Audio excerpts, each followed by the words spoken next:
May kilala ka bang nag-join sa gym pero hindi pumayat? Hindi ibig sabihin nun walang kwenta ang gym. Ibig sabihin lang, hindi sila nag-exercise.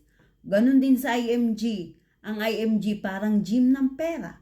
May equipment, may training, may coach.